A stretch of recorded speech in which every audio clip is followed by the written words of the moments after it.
같이 시작. 그러나 진리의 성령이 오시면 그가 너희를 모든 진리 가운데로 인도하시리니 그가 스스로 말하지 않고 오직 들은 것을 말하며 장래일을 너희에게 알리시리라. 아멘. 1,000번째 하셨습니다. 자, 깊이와 높이는 정비례한다라고 그렇게 할 수 있습니다. 뿌리가 깊은 나무일수록 더 높이 자라고, 또 고층 빌딩일수록 더 깊이 파내려 간다고 합니다. 깊이가 있는 곳에만 높이가 있을 수 있기에 깊이와 높이는 언제나 정비례한다는 것이죠. 하지만 깊이와 높이가 정비례한다고 해서 이 깊이와 길이도 비례한다라고 이렇게 이야기할 수는 없습니다. 졸졸 흐르는 시냇물의 길이가 길다고 해서 아무리 길어도 깊이가 없기 때문에 시냇물을 대해라고 할 수가 없죠. 그래서 깊이 없는 길이는 졸졸졸졸 이렇게 물이 흐르는 듯 하다가도 어느 날 보면 또 얼어서 멈추기도 하고, 또 끓어오르는가 하면 또 이내 증발되어서 속이 보이는 이렇게 말라 비틀어 버리기도 하고 그렇습니다. 그래서 깊이가 없는 이 시냇물은 생명의 높이를 지닐 수가 없는 거죠. 바다가 깊이 대해라고 하는 이유는 깊이가 깊기 때문에 온갖 많은 물고기들의 생명을 책임지는 그 깊이가 있기 때문에 대해라고 하는 것입니다. 바다가 아무리 넓어도 길이가 길어도 그 깊이가 있지 아니하면 생명의 높이를 책임질 수 없고 받아들일 수 없는 것입니다. 신앙의 원리도 마찬가지라는 거예요. 진리의 높이는 깊이와 비례한다라고 이렇게 이야기할 수가 있는 것이죠. 교회를 오래 다닌 시간이 아무리 길어도 그 삶 속에 진리의 열매가, 또 진리의 깊이가 있지 아니하면, 신앙의 깊이가 있지 아니하면 열매를 맺을 수 없는 것이죠. 출애굽한 이스라엘 백성들이 40년 동안 구약 성경에 보면 광야 생활을 했습니다. 결코 짧은 세월이 아닙니다. 40년이라는 시간은 긴 시간이죠. 40년이라는 그 시간의 길이를 볼 때에 이스라엘 백성들은 모두가 동일한 조건 속에 있었습니다. 그럼에도 불구하고 약속의 땅인 가나안 땅에 입성했던 이들은 여호수아와 갈렙 두 사람뿐이었습니다. 똑같은 신앙의 조건 속에서도 왜 그 두 사람만 가나안 땅에 입성할 수 있었을까요? 그 차이는 오직 신앙의 깊이에 있었습니다. 여호수아와 갈렙을 제외한 이스라엘 백성들은 함께 40년의 인생을 걸어오면서 신앙의 깊이를 추구하지 않았던 것이죠. 그렇다면 여러분, 신앙의 깊이를 오늘이라고 하고 신앙의 높이를 가나안, 내일이라고 미래라고 한다면 오늘의 깊이를 더해가는 사람만이 보다 높은 내일의 가나안 약속의 땅을 얻을 수 있는 것입니다. 40년이라는 긴 세월 동안 단 두 사람만 가나안 땅에 입성했다는 것은 그 두 사람에게만 가나안이라는 분명한 내일이, 미래가 있었다는 것을 의미하는 것입니다. 내일이 있었기 때문에 오늘을 분명히 걸어갈 수 있었던 것이죠. 다시 말해서 여러분, 내일의 높이를 볼 수 있는 자, 또 미래를 가나안 땅의 약속을 볼 수 있는 자만 오늘의 신앙의 깊이를 더할 수 있는 거예요. 오늘은 내일의 동기이고 내일은 오늘의 결과. 그래서 오늘과 내일은 결코 나눌 수가 없는 것이죠. 자, 오늘 13절에서 하반절 말씀에 장래 일을 너희에게 알리시리라 되어 있습니다. 하나님의 영이신 성령님께서는 장래 일을 우리에게 알리시는 분이십니다.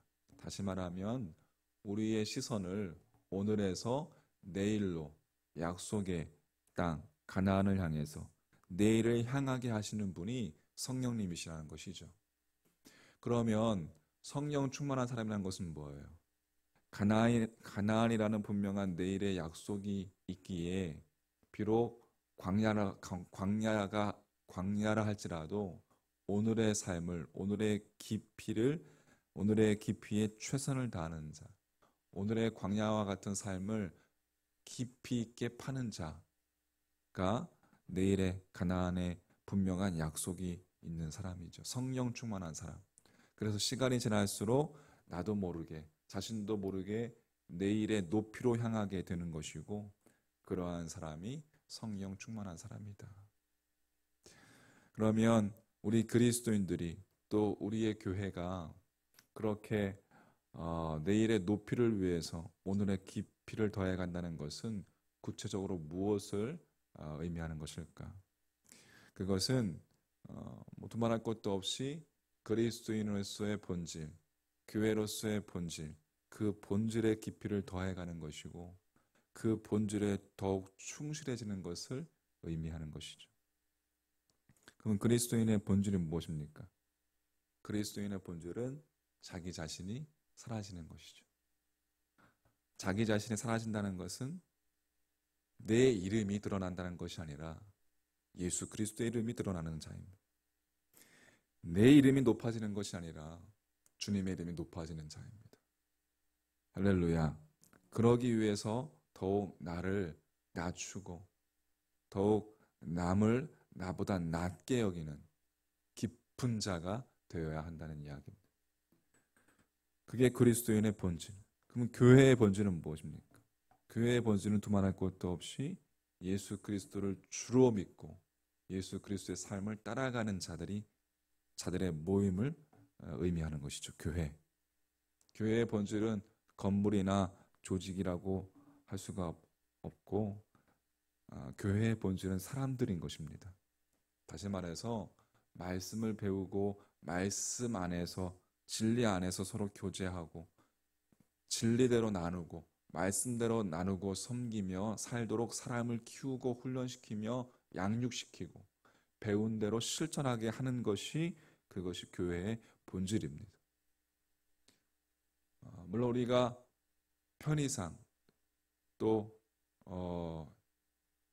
형식이 필요하기 때문에 교회의 조직을 세우는 일을 하지만 교회의 그 본질은 사람들인 것이요. 그래서 교회가 본질에 충실해진다는 것은 교인 각자가 성도 각자가 한 사람 한 사람이 말씀의 훈련 또 말씀의 깊이를 더해가는 것, 말씀 안에서 서로 교제하고 사귀고 말씀에 의한 나눔과 섬김에 충실해지는 것을 뜻하는 것입니다. 자, 그래서 정리해보면 성령 충만한 그리스도인, 성령 충만한 교회가 되길 원한다면 그렇다면 내일을 바라보고 내일이 진정한 내일이 될 수 있도록 오늘 본질에 충실해야 한다는 이야기입니다. 내일의 높이를 더할 수 있도록 오늘의 깊이에 충실할 수 있는 여러분과 저의 믿음 되기를 주님의 이름으로 간절히 축복합니다. 오늘 본질에 충실할수록 더 높은 내일의 장래일을 너희에게 알리시리라. 성령 충만한 하루 되시기를 주님의 이름으로 간절히 축복합니다. 기도하겠습니다. 살아계셔서 오늘도 우리와 함께 하시는 주님, 오늘도 주의 말씀 가운데 깊이를 더하길 소망합니다. 주의 말씀의 깊이를 더욱더 알게 하시고 깨닫게 하시고 주의 음성을 듣는 영적인 귀와 눈이 열리게 하여 주시옵소서. 하나님, 약속의 말씀을 붙들고 가나안 땅이라는 주님께서 약속하신 약속의 땅을 바라보며 내일의 높이를 더해가며 오늘의 깊이를 충실할 수 있는 성령 충만한 자들 다 되게 하여 주시옵소서. 그리스도인으로서의 본질에 충실할 수 있는 저희들 되게 해주시고, 그렇게 나는 사라지고 오직 예수 그리스도만이 드러나는 삶이 될 수 있도록 또한 주님 인도하여 주시옵소서. 아무든지 나를 따라오려거든 자기를 부인하고 날마다 제 십자가를 지고 나를 따를 것이라 했사오니, 주님 오늘도 주님의 이름만이 드러나길 소망하며 우리 삶 가운데 우리의 교회가 하나님 아버지 교회의 본질에 충실한 저희들 될 수 있도록 또한 우리 교회 가운데에 함께하여 주시옵소서. 말씀에 충실하며 말씀 가운데 서로 교제하며 나누며 말씀으로 양육되어지며 훈련되어지며 그렇게 말씀 가운데 삶 가운데서 말씀으로 실천하며 행동으로 살아가는 저희들 각자가 다 될 수 있도록 신앙의 성숙을 이루는 저희들 될 수 있도록 인도하여 주시옵소서. 귀한 예물 드립니다. 마음과 우리의 뜻을 담아 드려오니 받으시고 귀한 예물이 하나님의 뜻에 합당하게 쓰임 받는 복된 예물 되게 하여 주시옵소서. 모든 말씀 우리 구주 예수님의 이름으로 간절히 기도하옵나이다. 아멘.